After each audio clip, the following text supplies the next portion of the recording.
തന്നെ wide handle ബാർസാണ്. ഭയങ്കര വൈഡും അല്ല, എന്നാൽ അത്യാവശ്യം പാകത്തിന് വൈഡുമാണ്. അപ്പോൾ അതുകൊണ്ടൊരു ഗുണം എന്താ പറഞ്ഞാൽ അതിനകത്ത് കുറച്ച് പേര് ചോദിച്ചിരുന്നൊരു കാര്യമാണ്. അപ്പോൾ ഞാനത് റോയൽ എൻഫീൽഡിൽ തന്നെ ചോദിച്ച് കൺഫേം ചെയ്തിട്ടുണ്ട്.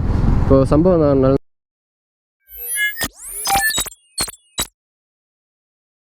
ഹലോ ഗായ്സ്, എല്ലാവർക്കും റോയൽ എൻഫീൽഡ് 100-350യുടെ റിവ്യൂ വീഡിയോയിലേക്ക് സ്വാഗതം.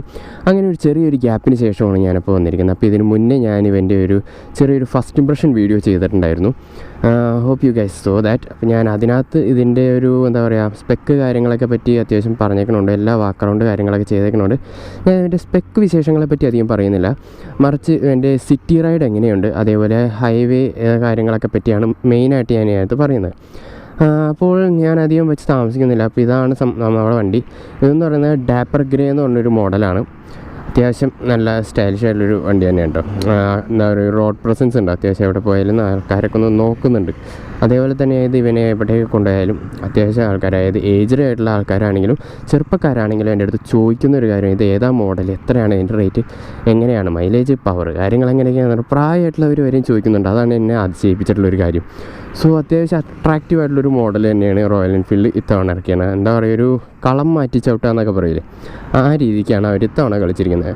മൊത്തത്തിൽ ക്ലാസിക്കല്ല, എന്നാൽ ന്യൂജനുമാണ്. ആ ഒരു രീതിയിൽ നല്ല അടിപൊളിയായിട്ട് കളിച്ചിട്ടുണ്ട്. അപ്പോൾ ഇവൻ്റെ മെയിൻ ഹൈലൈറ്റ് എന്ന് പറയുന്നത് ഇതാ കാണുന്ന എക്സോസ്റ്റ് തന്നെയാണ്. അപ്പോൾ ഇവൻ്റെ സൗണ്ട് എന്ന് പറഞ്ഞാൽ നല്ല രസമുള്ള സൗണ്ടാണ്. ഏകദേശം നമ്മുടെ ഹോണ്ടയുടെ ഹൈനസ്സും ആ ഒരു ഇതിൻ്റെയൊക്കെ ഒപ്പം നല്ല അസലായിട്ട് കടപിടിക്കാവുന്നൊരു സൗണ്ടാണ്.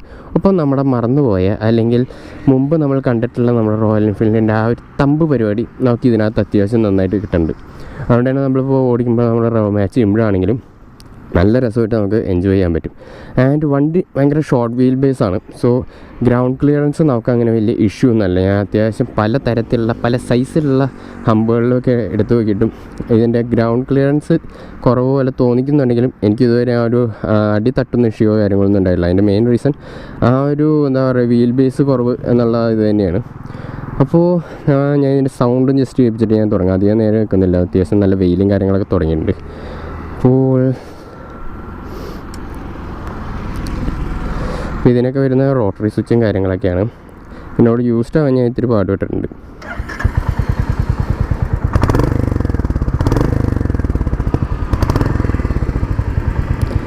അപ്പോൾ ഇനി ബാക്കി ഓടിച്ചുകൊണ്ടാവാം.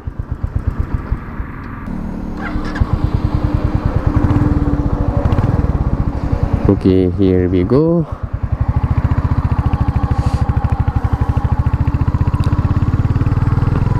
അപ്പോൾ അങ്ങനെ ഞാൻ ആദ്യമായിട്ടാണ് നമ്മുടെ ചാനലിൽ ഒരു റൈഡ് റിവ്യൂ ചെയ്യുന്നത്.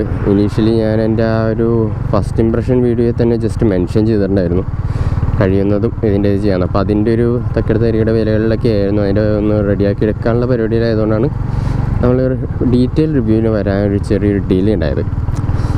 അപ്പോൾ അങ്ങനെ നമ്മളിപ്പോൾ നെടുമ്പാശ്ശേരി എയർപോർട്ട് ഹൈവേയിലാണ്. ആ ഒരു വഴി നല്ല ഓപ്പണുമാണ്, തിരക്കും കുറവായതുകൊണ്ട് വീഡിയോ ചെയ്യാൻ വലിയ ബുദ്ധിമുട്ടുണ്ടാവില്ല എന്നുള്ളതുകൊണ്ട് രാവിലെ തന്നെ ഇറങ്ങിയേക്കാം. അപ്പോൾ ഇനി നമുക്ക് വണ്ടിയുടെ കാര്യങ്ങൾ പറയാം. വണ്ടി നല്ല ഓടിക്കാൻ നല്ല രസമുള്ളൊരു വണ്ടിയാണ്. ഷോർട്ട് വീൽ ബേസ് ആണ്, അതേപോലെ തന്നെ വൈഡ് ഹാൻഡിൽ ബാർസാണ്. ഭയങ്കര വൈഡും അല്ല, എന്നാൽ അത്യാവശ്യം പാകത്തിന് വൈഡുമാണ്. അപ്പോൾ അതുകൊണ്ടൊരു ഗുണം എന്താ പറഞ്ഞാൽ ഓടിക്കുന്നത് നമുക്ക് അത്യാവശ്യം കോൺഫിഡൻസും കിട്ടും, പിന്നെ ഒരു ചെറിയൊരു സ്പോർട്ടി ഫീലും കിട്ടും. അതാണ് മെയിൻ ഹൈലൈറ്റ് എന്ന് പറയുന്നത്. അപ്പോൾ നമ്മളിപ്പോൾ ഒരു റോയൽ എൻഫീൽഡ് ബൈക്കിൽ നിന്ന് ഒരു സ്പോർട്ടി റൈഡ് ഫീൽ എന്നൊക്കെ പറഞ്ഞാൽ അത് നമ്മൾ അങ്ങനെ അധികം കണ്ടുപരിചയമുള്ളൊരു കാര്യമല്ല. എന്നാൽ അത് ഈ ഒരു വണ്ടിയിൽ അവർ അത്യാവശ്യം നല്ല അടിപൊളിയായിട്ട് കൊണ്ടുവന്നിട്ടുണ്ടെന്നുള്ളതാണ് ഒരു രസകരമായിട്ടുള്ളൊരു കാര്യം. അതായത് ഒരു റെട്രോ ക്ലാസിക് ആ ഒരു ഇതിനകത്തേക്ക് വരുന്നൊരു വണ്ടിയിൽ സ്പോർട്ടി ഫീലും കൂടി കൊണ്ടുവരുന്നു. Sounds interesting right. അപ്പോൾ ആ ഒരു ഫീൽ ശരിക്കും ഉണ്ട്. വണ്ടി മൊത്തത്തിലൊരു സ്പോർട്ടിനെസ് ഉള്ള ഒരു ഇതല്ല എങ്കിൽ പോലും ആ ഒരു ഹാൻഡിൽ ബാറിൻ്റെ ആ ഒരു വൈഡ് ഉള്ളതുകൊണ്ടും പിന്നെ സീറ്റ് കുറച്ചുകൂടി ബാക്ക്വേർഡ് സെറ്റ് എന്നുള്ള രീതിയിലാണ്. അപ്പോൾ ആ ഒരു ഇതെല്ലാം കൂടി വരുമ്പോൾ നമുക്കൊരു സ്പോർട്ടി ഫീൽ കിട്ടുന്നുണ്ട്. എന്നാൽ സ്പോർട്ടി പോസ്റ്റർ അല്ല നമ്മൾ ഇരിക്കുന്നത്, ബട്ട് ആ ഒരു ഫീൽ വരുന്നത്. സോ അത് ഒരു ചെറുപ്പക്കാർക്കൊക്കെ അത്യാവശ്യം നല്ല കോൺഫിഡൻസ് വരുന്നൊരു കാര്യം തന്നെയാണ്. എന്നാൽ ഫണ്ണി തിങ് എന്ന് പറഞ്ഞാൽ ഈ വണ്ടി ചെറുപ്പക്കാർ മാത്രമല്ല എൽഡേഴ്സും നല്ലോണം നോക്കിക്കാണുന്നൊരു വണ്ടിയാണ്. ഞാൻ നേരത്തെ പറഞ്ഞു, എൻ്റെ അടുത്ത് ഒരുപാട് പേര് ചോദിച്ചിരുന്നു ഈ വണ്ടിയെപ്പറ്റി എങ്ങനെയാണ് എന്താണെന്നൊക്കെ കുറേ ചോദിച്ചിരുന്നു. ഇത് പോരാഞ്ഞിട്ട് പലവട്ടം ഞാൻ വഴിയിലും കണ്ടിട്ടുണ്ട് അത്യാവശ്യം ഏജ്ഡ് ആയിട്ടുള്ള ആൾക്കാർ ഈ വണ്ടിയും കൊണ്ട് നടക്കുന്നത് ഞാൻ കണ്ടിട്ടുണ്ട്. അതുകൊണ്ട് തന്നെ ഇത് എല്ലാ ഏജേഴ്സിനിടയിലും അത്യാവശ്യം നല്ല സ്റ്റാൻഡ് ഔട്ട് ചെയ്ത് നിൽക്കുന്നൊരു മോഡൽ തന്നെയാണ്. അത് നമുക്ക് സമ്മതിച്ചു കൊടുക്കേണ്ടത് തന്നെയാണ്. ഇനി ഇതിൻ്റെ സിറ്റി കാര്യങ്ങളെപ്പറ്റി ഞാൻ പറയാം. അപ്പോൾ സിറ്റി നമുക്ക് ഓടിക്കാന്ന് പറഞ്ഞാൽ വണ്ടി ചെറുതായതുകൊണ്ട് തന്നെ ഓടിക്കാൻ ഭയങ്കര സിമ്പിളാണ്. അതായത് ഭയങ്കര ഈസി ആയിട്ട് നമുക്ക് ഫ്ലിക്ക് ചെയ്ത് കൊണ്ടുപോകാൻ പറ്റും. പ്രത്യേകിച്ച് ട്രാഫിക്കിനിടയിൽ ഭയങ്കര ഈസിയാണ് നമുക്ക് കൊണ്ടു നടക്കാനായിട്ട്. ഇങ്ങനെ ഫ്ലിക്ക് ചെയ്ത് കൊണ്ടു നടക്കാൻ പറ്റും. ആകെ നമുക്കൊരു ചെറിയൊരു അനോയിങ് ആയിട്ട് തോന്നാൻ ചാൻസ് ഉള്ളത് ഈ ഒരു ഹാൻഡിൽ ബാസിൻ്റെ ഒരു ചെറിയൊരു ഹമ്പ് പോലെ ഒരു ഇതുണ്ട്. അപ്പോൾ ഇത് വരുമ്പോൾ എനിക്കൊരു ഇത് എൻ്റെ ഒരു പേഴ്സണൽ ഫീലാണ്. എൻ്റെ കൈ ചെറുതായതുകൊണ്ടായിരിക്കാം മേ ബി. ഇങ്ങനെ ഓടിക്കുമ്പോൾ സ്വിച്ചസ് കറക്റ്റായിട്ട് വരില്ല. അപ്പോൾ ഞാൻ ഇത്തിരി കയറ്റി പിടിക്കണം. ഈ കയറ്റി പിടിക്കുമ്പോൾ ഇത്തിരി ഒരു വൈഡും കൂടി ആയതുകൊണ്ട് തന്നെ എനിക്ക് ഈ ഒരു കയ്യിൻ്റെ ഈ ഒരു പോർഷനിൽ ചെറിയൊരു പെയിൻ പോലെയൊക്കെ വരും. അതും ഭയങ്കര ഡെഡ് ട്രാഫിക്കിലൂടെ ഓടിച്ചു കിടക്കുമ്പോൾ മാത്രമാണ്. അതല്ലാത്ത പക്ഷേ എനിക്ക് അങ്ങനെ ഒരു ഇഷ്യൂ ഉണ്ടായിട്ടില്ല. അപ്പോൾ അതൊരു ചെറിയൊരു യൂസ്ഡ് ആവാത്തതിൻ്റെ ഒരു കുഴപ്പം തന്നെയാണ് ഞാൻ നോക്കിയിട്ട്. അപ്പോൾ അത് ചിലപ്പോൾ ചിലവരിലേക്ക് ഉണ്ടാവാം. അത് അധികം വൈകാണ്ട് തന്നെ മാറും. അത് നമ്മൾ ആ യൂസ്ഡ് ആയി കഴിയുമ്പോൾ മാറും. അത് വലിയൊരു ഇഷ്യൂവോ കാര്യങ്ങളൊന്നുമല്ല. നമുക്ക് തോന്നിയൊരു ചെറിയ പോയിന്റ് ഞാൻ മെൻഷൻ ചെയ്തെന്ന് മാത്രം. ഇനി സ്വിച്ചസ് കാര്യങ്ങളിലേക്ക് വരുമ്പോൾ നമ്മുടെ റോയൽ എൻഫീൽഡ് പുതുതായിട്ട് അവതരിപ്പിച്ചിട്ടുള്ള ആ ഒരു റോട്ടറി സ്വിച്ചസ് തന്നെയാണ് ഇതിനകത്ത് വരുന്നത്. ആൻഡ് അത് കുറച്ച് കൺഫ്യൂസിങ് ആണ് എന്നെ സംബന്ധിച്ചിടത്തോളം. ഞാൻ പലവട്ടം ഞാൻ ഇതിനകത്ത് റോട്ടറി സ്വിച്ച് കാര്യങ്ങളൊക്കെ യൂസ് ചെയ്യാൻ നോക്കുമ്പോൾ പാസ് ലൈറ്റ് അടിക്കാൻ പോകുമ്പോൾ ഞാൻ പലവട്ടം ഇൻഡിക്കേറ്റർ ഇടാറുണ്ട്. ഇൻഡിക്കേറ്റർ അടിക്കാൻ പോകുമ്പോൾ പലവട്ടം ഞാൻ പാസ് ലൈറ്റും അടിക്കാറുണ്ട്. സോ അത് ഭയങ്കര അനോയിങ് ആയിട്ടുള്ളൊരു പരിപാടി തന്നെയാണ്.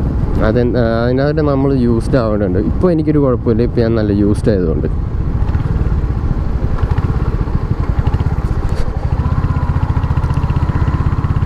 സോ ഇവിടെ നിന്ന് നൈസായിട്ടൊരു യൂ ടേൺ അങ്ങോട്ട് എടുക്കണം.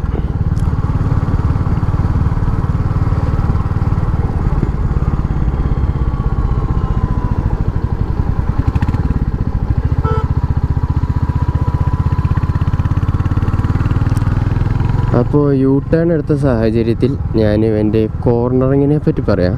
അത്യാവശ്യം നല്ല രീതിക്ക് തന്നെ കോർണർ ചെയ്യാൻ പറ്റും. അതായത് ഇതിൻ്റെ ടയേഴ്സ് എന്ന് പറയുന്നത് 140 സെഗ്മെൻറ്റ് ടയേഴ്സാണ് ഇതിനകത്ത് വരുന്നത്. വിച്ച് മീൻസ് ഈ വണ്ടി എന്ന് പറയുന്നത് 3 മോഡലാണ്. Metro, retro and metro റബൽ. ഇങ്ങനെ ഒരു 3 മോഡലാണ്. റെട്രോ ആണ് ഏറ്റവും ബേസ് വേരിയൻറ്റ്. നമുക്ക് റെട്രോയിൽ വരുന്നത് സ്പോക്ക് വീൽസാണ് വരുന്നത്. നമ്മുടെ നോർമൽ ആ ഒരു അലോയ് വീൽസ് നമുക്ക് റെട്രോയിൽ കിട്ടില്ല. സ്പോക്ക് വീൽസാണ് വരുന്നത്. ആൻഡ് ഓൾസോ ബാക്ക് നമ്മുടെ റിയൽ വീലിൻ്റെ ആ ഒരു സൈസ് കാര്യങ്ങളിലും ചെറിയൊരു കുറവുണ്ട്. ഏകദേശം 120 സെഗ്മെൻറ്റ് മറ്റുമാണ് അതിനകത്ത് വരുന്നത്. കറക്ഷൻ ഉണ്ടെങ്കിൽ ഞാൻ താഴെ കൊടുത്തേക്കാം. എന്നാൽ ഇതിനകത്ത് വരുമ്പോൾ നമുക്ക് 140 സെഗ്മെൻറ്റ് ടയേഴ്സാണ് ഇതിനകത്ത് വരുന്നത്. ആൻഡ് ഓഫ് കോഴ്സ് നമുക്ക് അതിൻ്റെ ഒപ്പം തന്നെ ഇതിൻ്റെ ആ ഒരു അലോയ് വീൽസും കിട്ടുന്നുണ്ട്. ആ റേഞ്ച് റോവർ. ഓക്കെ, അപ്പോൾ നമുക്ക് അലോയ് വീൽസും ഇതിനകത്ത് കിട്ടുന്നുണ്ട്. അപ്പോൾ ഓവറോൾ നോക്കിക്കഴിഞ്ഞാൽ നമ്മുടെ റോയൽ എൻഫീൽഡ് ഇതുവരെയും കൊടുത്തിട്ടുള്ളതിൽ വെച്ച് അത്യാവശ്യം നല്ല രീതിക്കുള്ള കാര്യങ്ങളൊക്കെ തന്നെ കൊടുത്തിട്ടുണ്ട്. ഭയങ്കര ഹൈ എൻഡ് ഫീച്ചേഴ്സ് ഒന്നും ഞാൻ പറയുന്നില്ല. നമ്മളിപ്പോൾ ഡിസ്പ്ലേ ആ ഒരു മീറ്ററിലുള്ള ഫീച്ചേഴ്സ് കാര്യങ്ങളൊക്കെ നോക്കുന്നതിനാൽ ഏറ്റവും ബേസിക് ആയിട്ടുള്ള കാര്യങ്ങളൊക്കെ തന്നെ. ടൈമുണ്ട്, ഗിയർ പൊസിഷൻ കാര്യങ്ങൾ വരുന്നുണ്ട്, പിന്നെ ആ ഒരു ഫ്യൂവൽ ഗേജ് വരുന്നുണ്ട്, odometer, trip A, trip B, അതേപോലത്തെ ട്രിപ്പ് എഫ്. ഇത്രയും കാര്യങ്ങളാണ് നമുക്ക് ഈ ഒരു മീറ്ററിൽ നിന്ന് വരുന്നത്. അത്യാവശ്യം ബേസിക് കാര്യങ്ങളാണ്, എന്നാൽ യൂസ്ഫുൾ ആയിട്ടുള്ള കാര്യങ്ങളും ഉണ്ട്. അതായത് നമ്മളെ ടൈമും ഒപ്പം ആ ഒരു എന്താ പറയുക ഗിയർ പൊസിഷൻ ഇൻഡിക്കേറ്ററും കാര്യങ്ങളൊക്കെ ഉള്ളപ്പോൾ കുഴപ്പമില്ലാത്ത രീതിക്ക് നമുക്ക് യൂസ്ഫുള്ളാണ്. വളരെയധികം ഭയങ്കര ടക്ക് സെറ്റപ്പൊക്കെ യൂസ് ചെയ്യുന്നവന് മാത്രമേ അതൊരു അനോയിങ് ആവാൻ ചാൻസ് ഉള്ളൂ. ഇപ്പോൾ എന്നെപ്പോലെ ഒരാളെ സംബന്ധിച്ച് എനിക്കത് അത്യാവശ്യം യൂസ്ഫുൾ കാര്യങ്ങളൊക്കെ തന്നെയാണ്. എനിക്കിത് കൂടുതലില്ലെങ്കിലും കുഴപ്പമൊന്നുമില്ല. ആകെ എനിക്ക് വേണം എന്ന് തോന്നിയിട്ടുള്ളത് ആ ഒരു ഡിസ്റ്റൻസ് ടു എംപ്റ്റി ആ ഒരു സംഭവം ഉണ്ടായിരുന്നെങ്കിൽ നന്നായിരുന്നു എന്ന് തോന്നിയിട്ടുണ്ട്. പിന്നെ ആ ഒരു ആവറേജ് ഫ്യൂവൽ എക്കണോമിയുടെ പിന്നെ എല്ലാ വണ്ടിയിലും അത് കറക്റ്റ് ആവണമെന്ന് നിർബന്ധമില്ല. അതിൽ ഈ 2 കാര്യങ്ങൾ ഉണ്ടായിരുന്നതിൽ നന്നായിരുന്നു എന്ന് തോന്നിയിട്ടുണ്ട്. കാരണം ചെറിയൊരു ഡിജിറ്റൽ മീറ്റർ നമുക്ക് ഓൾറെഡി പ്രൊവൈഡ് ചെയ്യുന്ന സ്ഥിതിക്ക് ആവാമായിരുന്നു എന്ന് തോന്നി. ആ ഒരു ഇത് മാത്രമേ എനിക്ക് ആ ഒരു ഭാഗത്ത് നിന്ന് തോന്നിയുള്ളൂ. വേറെ ഇഷ്യൂ ഒന്നും നമുക്ക് മീറ്ററിൻ്റെ ഭാഗത്ത് നിന്ന് തോന്നിയിരുന്നില്ല. ആൻഡ് ഹൈവേ ക്രൂസിങ് ഇതിനെപ്പറ്റി പറയുകയാണെങ്കിൽ അത്യാവശ്യം നല്ല രീതിക്ക് നമുക്ക് എൻഗേജ് ചെയ്ത് ഓടിക്കാൻ പറ്റും. എന്താ പറയുക, പുഷ് ചെയ്യുകയാണെങ്കിൽ വലിയ കുഴപ്പമൊന്നുമില്ലാതെ തന്നെ നമുക്ക് പുഷ് ചെയ്യാൻ പറ്റും. നമുക്ക് ഒരു സ്പീഡിൻ്റെ കാര്യത്തിൽ ലാഗോ കാര്യങ്ങളൊന്നും വരുന്നില്ല. അത് ആ ഒരു ജെ സീരീസ് പ്ലാറ്റ്ഫോമിലുള്ള ഇത് എഞ്ചിൻ്റെ തന്നെ ഒരു പ്രത്യേകത. ഇപ്പോൾ ഉദാഹരണം ഞാൻ ജസ്റ്റ് ഒന്ന് വലിപ്പിച്ച് കാണിച്ചു തരാം.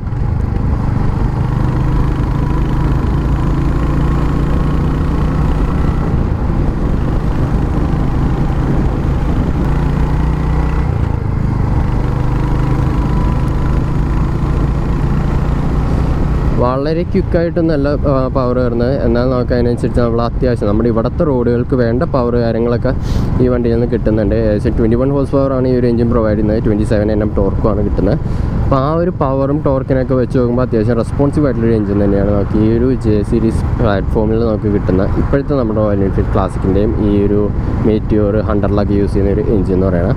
സോ നമുക്കിപ്പോൾ ഹൈവേജ് ക്രൂസ് ചെയ്യുമ്പോൾ വലിയ ഇഷ്യൂ കാര്യങ്ങളൊന്നും എനിക്ക് തോന്നുന്നില്ല. ഇപ്പോൾ നിങ്ങൾ ഭയങ്കര 100-100 പിടിച്ചു പോകുന്ന ഒരാളാണെങ്കിലും ഇവൻ അടിപൊളിയാണ്. അതിന് നമുക്ക് ഇതിനകത്തൊരു 100-110 നല്ല കൂളായിട്ട് നമുക്ക് അടിച്ചു പോകാൻ പറ്റും, ഒരു ഇഷ്യൂ ഇല്ല.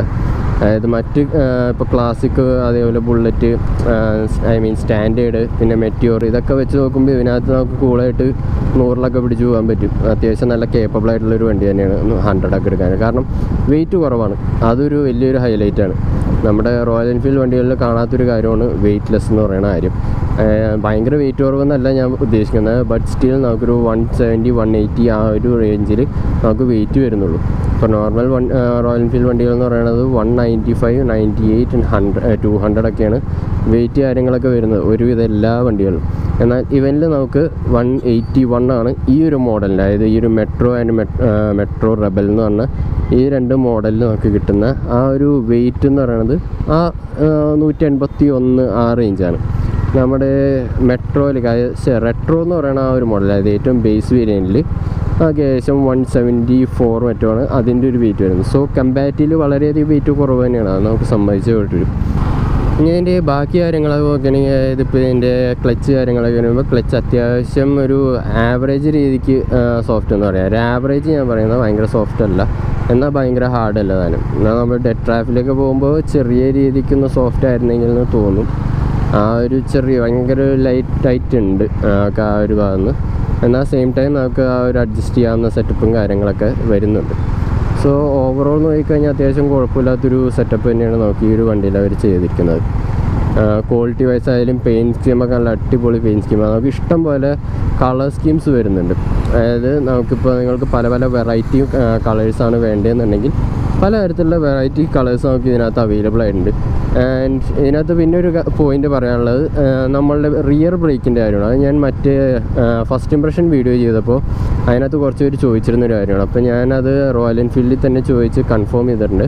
ഇപ്പോൾ സംഭവം എന്ന് പറഞ്ഞാൽ നമ്മുടെ മെട്രോ മോഡലിൽ ഈ ഒരു റബൽ എന്ന് പറഞ്ഞ മോഡലും അതേപോലെ തന്നെ ഡാപ്പറോ അങ്ങനെയൊക്കെ പല ടൈപ്പുകൾ വരുന്നുണ്ടല്ലോ. അതായത് മെട്രോ റബൽ വരുന്നുണ്ട്. ഇപ്പോൾ ഇതിനകത്ത് എനിക്ക് തന്നെ ഡാപ്പർ വരുന്നുണ്ട്.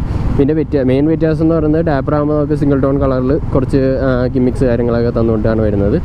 അതേപോലെ മറ്റേ റബലാകുമ്പോൾ നമുക്ക് ഡ്യുവൽ ടോൺ കളേഴ്സാണ് വരുന്നത്. അപ്പോൾ ഇതിനകത്ത് മറ്റൊരു ഡിഫറൻസ് എന്ന് പറയുന്നത് ബ്രേക്സിൻ്റെ ഇതിൽ, അതായത് നമുക്ക് ബൈബ്രിയുടെ ബ്രേക്സാണ് ഇവർ പ്രൊവൈഡ് ചെയ്യുന്നത്. എന്നാൽ ഡാപ്പർ സീരീസിൽ വരുമ്പോൾ, ഡാപ്പർ സീരീസ് എന്ന് ഉദ്ദേശിച്ചാൽ ഡാപ്പർ കളർ സ്കീമിൽ വരുന്ന ആ വണ്ടികളുടെ സീരീസിൽ വരുമ്പോൾ നമ്മൾ റിയൽ ബ്രേക്കിൻ്റെ ആ ഒരു കാലിപ്പർ കേസ് വരുന്നത് ബൈബ്രിയുടെ അല്ല. അതെന്ന് പറയുന്നത് റോയൽ എൻഫീൽഡ് ഓൺ കമ്പനിയുടെ ഇതിൽ വരുന്ന ഒരു കാലിപ്പർ കേസാണ് അവർ യൂസ് ചെയ്യുന്നത്. ബട്ട് സ്റ്റിൽ ബാക്കി എല്ലാ കാര്യങ്ങളും, അതിൻ്റെ ആ കാലിപ്പർ ഹോൾഡ് ചെയ്യുന്ന ആ ഒരു ഇതാവട്ടെ, അതിനകത്ത് യൂസ് ചെയ്യുന്ന പാഡാവട്ടെ, ഇതെല്ലാം ബൈബ്രിയുടെ തന്നെയാണ്. അതിനകത്തൊന്നും ഒരു വ്യത്യാസമില്ല. ബ്രേക്കിംഗ് എഫിഷ്യൻസി നോക്കിയാൽ ആ ഒരു ഇതെല്ലാം തന്നെ നമ്മുടെ ബൈബ്രിയുടെ തന്നെയാണ് വരുന്നത്. സോ നമുക്ക് ആ ഒരു കേസിലുള്ള ബ്രാൻഡിങ് ഡിഫറൻസാണ് ഈ ഒരു 2 മോഡലുകളിലായിട്ടും പ്രത്യേകിച്ച് വരുന്നത്. ചിലരുടെ ഒരു ഇത് സംശയം ഉണ്ടായിരുന്നു, അതായത് ബൈബ്രിയുടെ കേസല്ല, സോ ബൈബ്രി ബ്രേക്ക് അല്ല യൂസ് ചെയ്യുന്നതെന്നുള്ളൊരു ഇതുണ്ടായിരുന്നു. സോ ഞാൻ അവരോട് ചോദിച്ച് മനസ്സിലാക്കിയത് വെച്ച് അവർ പറഞ്ഞത് എൻ്റെ തിങ്സും ബൈബ്രിയുടെ തന്നെ ആ ഒരു കേസ് മാത്രം ആണ് ഡിഫറൻസ്. ആ ഒരു കാലിപ്പർ കേസ് മാത്രമാണ് റോയൽ എൻഫീൽഡ് പ്രൊവൈഡ് ചെയ്യുന്നത്, ബൈബ്രിയുടെ അല്ലാതെ വരുന്നത്. അതാണ് നമ്മുടെ റബലിലേക്കൊക്കെ വരുമ്പോഴത്തെ ഒരു പ്രൈസ് ഡിഫറൻസ് വരാനുള്ളൊരു ഇത്. ആ ഒരു എന്താ പറയുക, പ്രീമിയം ടച്ച് കൊണ്ടുവരുന്നതിന് വേണ്ടിയിട്ടാണെന്നാണ് അവർ പറയുന്നത്. I don't know what that മീൻ. ആയാലും അങ്ങനെ ഒരു ഡിഫറൻസ് മാത്രമാണ് ബ്രേക്കിൻ്റെ ഇതിൽ വരുന്നത്. ഒരിക്കലും ബ്രേക്ക് കുറവോ കാര്യങ്ങളൊന്നും വരുന്നില്ല. ഇനി മറ്റൊരു പോയിൻ്റ് എന്ന് പറയുന്നത് നമ്മുടെ എൻജിൻ ഹീറ്റിങ്ങിനെ പറ്റിയാണ്. എൻജിൻ ഹീറ്റിംഗ് ഇനീഷ്യലി നല്ല അസലായിട്ട് ഹീറ്റിംഗ് ഉണ്ടായിരുന്നു, അടിപൊളിയായിട്ട് ഹീറ്റിംഗ് ആയിരുന്നു കിട്ടിയത്. ആ ടൈമിൽ ഏകദേശം 500+ ആയിരുന്നു വണ്ടി ഓടിയിരുന്നത്. അപ്പോൾ അതിനകത്ത് ഒരുപാട് പേര് ചോദിച്ചിരുന്നു, ചിലവരൊക്കെ ഓടിച്ചിട്ട് ഭയങ്കര ഹീറ്റിംഗ് ഉണ്ടല്ലേ എന്നുള്ളൊരിത് കുറച്ച് പേര് ചോദിച്ചിരുന്നൊരു കാര്യമാണ്. സോ കറൻ്റ് ഇപ്പോൾ നമ്മുടെ വണ്ടി എന്ന് പറഞ്ഞാൽ ഏകദേശം 1161 നിങ്ങൾക്കത് മീറ്ററിൽ കാണാം. അപ്പോൾ അത്രയും കിലോമീറ്റർ ഇപ്പോൾ ഓടിയിട്ടുണ്ട്. കറൻ്റ് എനിക്കിപ്പോൾ ഹീറ്റിംഗ് ഭയങ്കരമായിട്ട് തോന്നണില്ല. ഒരു 350cc എഞ്ചിനിൽ നിന്ന് കിട്ടാവുന്ന ഒരു ഹീറ്റ് അത്രമാത്രം എനിക്ക് തോന്നുള്ളൂ. ഭയങ്കര ഓവർ ഹീറ്റായിട്ട് കറൻറ്റ്ലി എനിക്ക് തോന്നുന്നില്ല. മുമ്പ് സെയിം ഇത് തന്നെയായിരുന്നു. ബട്ട് നമ്മൾ വണ്ടി നിർത്തുമ്പോഴൊക്കെ അല്ലെങ്കിൽ ട്രാഫിക്കിലൂടെയൊക്കെ പോകുമ്പോൾ ആ ഒരു ഹീറ്റിംഗ് അത്യാവശ്യം എനിക്ക് തോന്നിയിട്ടുണ്ടായിരുന്നു. അതർവൈസ് എനിക്കിപ്പോൾ കറൻറ്റ്ലി എനിക്ക് അത്ര ഹീറ്റിംഗ് തോന്നുന്നില്ല. ഹീറ്റിംഗ് ഉണ്ട്, ഇല്ല ഒട്ടുമില്ല എന്ന് ഞാൻ പറയുന്നില്ല. ആ ഒരു സീസണിനനുസരിച്ചുള്ള ഹീറ്റിംഗ് ഉണ്ട്. ബട്ട് നമുക്ക് അഡ്ജസ്റ്റ് ചെയ്യാവുന്ന ഒരു ഹീറ്റിംഗ് മാത്രമാണ്. ഭയങ്കര കാല് പൊള്ളുന്ന തരത്തിലുള്ള ഹീറ്റിങ്ങോ കാര്യങ്ങളൊന്നും തന്നെ ഇപ്പോൾ കറൻറ്റ്ലി നമുക്ക് കിട്ടുന്നില്ല. ഇപ്പോൾ ഒരു 1000 മേലേക്ക് ആയതുകൊണ്ടായിരിക്കും അത്ര ഓടി കഴിഞ്ഞപ്പോഴേക്കും ആ ഹീറ്റിങ്ങിലൊക്കെ ഒന്ന് സെറ്റിലായിട്ടുണ്ട്. ഇപ്പോൾ അത്യാവശ്യം ബാലൻസ്ഡ് ആണ്. അതായത് ഈ ഒരു വണ്ടിയുടെ കേപ്പബിലിറ്റിയും കാര്യങ്ങളൊക്കെ വെച്ച് നോക്കുമ്പോൾ ബാലൻസ്ഡ് ആയൊരു ഹീറ്റിംഗ് ആണ്. ഡെഡ് ട്രാഫിക്കിലേക്ക് പോയി കഴിഞ്ഞാൽ തീർച്ചയായിട്ടും കുറച്ച് ഹീറ്റിംഗ് നമുക്ക് അനുഭവപ്പെടും. അത് സ്വാഭാവികമായിട്ട് നമുക്ക് കിട്ടുന്നൊരു കാര്യമാണ്. ഏകദേശം ഒരു 200cc മേലെയുള്ള വണ്ടികൾ തൊട്ട് അത്യാവശ്യം നമുക്ക് ആ ഒരു ഹീറ്റിംഗ് ഉണ്ടാവും തീർച്ചയായിട്ടും. അപ്പോൾ അങ്ങനെയുള്ള ഹീറ്റിംഗ് മാത്രമേ അതിനകത്ത് വരാൻ പോകുന്നുള്ളൂ. അതർവൈസ് നമുക്ക് അനോയിങ് ആയിട്ടുള്ള ഭയങ്കര ഡിസ്റ്റർബിങ് ആയിട്ടുള്ള ഹീറ്റിംഗ് ഒന്നും ഈ ഒരു വണ്ടിയിൽ കിട്ടാൻ പോകുന്നില്ല. അപ്പോൾ ഇത്രയൊക്കെ തന്നെയാണ് മെയിനായിട്ട് ഈ വണ്ടിയെ പറ്റി പറയാനുള്ളത്. കൂടുതൽ സംശയവും കാര്യങ്ങൾ എന്തെങ്കിലുമൊക്കെ ഉണ്ടെങ്കിൽ നിങ്ങൾക്ക് കമൻറ്റ് ബോക്സിൽ ചോദിക്കാം. അതല്ലെങ്കിൽ എൻ്റെ ഇൻസ്റ്റാഗ്രാം ID ഞാനിവിടെ താഴെ കൊടുത്തേക്കാം. അപ്പോൾ അതിനകത്ത് നിങ്ങൾക്ക് ചോദിക്കാവുന്നതാണ്. ആൻഡ് എൻ്റെ പ്രൈസ് കാര്യങ്ങളൊക്കെ നോക്കുകയാണെങ്കിൽ 1.5 ലാഖിൽ നിന്നാണ് എൻ്റെ ബേസ് മോഡൽ സ്റ്റാർട്ട് ചെയ്യുന്നത്. ഇത് സ്റ്റാർട്ട് ചെയ്യുന്നത് 1.7 ലാഖ് ആ ഒരു റേഞ്ചിൽ നിന്നാണ്. അതായത് ഇപ്പോൾ ഈ ഒരു മോഡൽ ഇപ്പോൾ ഞാൻ ഓടിച്ചുകൊണ്ടിരിക്കുന്ന മോഡൽ നമുക്ക് ഓൺ റോഡ് എടുത്തിരിക്കുന്നത് 2,03,000 റേഞ്ചിലാണ് ഈ ഒരു വണ്ടി നമുക്ക് ഇടുന്നത്. അതായത് എക്സ്ട്രാ ഫിറ്റിങ്സ് നമ്മൾ ക്രാഷ് ഗാർഡ് പോലുള്ള അങ്ങനെ കുറച്ച് അല്ലറ ചില്ലറ എക്സ്ട്രാ ഐറ്റംസ് ആഡ് ചെയ്തിട്ടുണ്ടായിരുന്നു. അപ്പോൾ അതൊക്കെ വെച്ച് നോക്കുമ്പോഴാണ് ആ ഒരു റേറ്റിലേക്ക് വന്നത്. അതർവൈസ് നമുക്ക് 2 താഴെ തന്നെ ഈ ഒരു മോഡൽ കിട്ടും. മെട്രോ റബലിലേക്ക് വരുമ്പോഴാണ് നമുക്ക് 2 ഓൺ റോഡ് ടച്ച് ചെയ്യുന്നത്. സോ ഗൈസ്, ഇത്രയൊക്കെ തന്നെയാണ് ഈ വീഡിയോ ഉള്ളത്. വീഡിയോ നിങ്ങൾക്ക് ഇഷ്ടപ്പെട്ടു എന്ന് വിചാരിക്കുന്നു. ഇഷ്ടപ്പെട്ടുവെങ്കിൽ തീർച്ചയായിട്ടും ലൈക്ക് ചെയ്യുക, ഇഷ്ടപ്പെട്ടില്ലെങ്കിൽ ഡിസ്ലൈക്ക് ചെയ്യാം. ആൻഡ് നേരത്തെ പറഞ്ഞ പോലെ എന്തെങ്കിലും ഡൗട്ട്സോ കാര്യങ്ങളൊക്കെ ഉണ്ടെങ്കിൽ കമൻറ്റ് ബോക്സിൽ ചോദിക്കാം, or in my Instagram. So then മറ്റൊരു വീഡിയോ വരാൻ കഴിയുന്ന പ്രതീക്ഷയോടെ I'm Jay and I'll catch you in next one. Bye bye.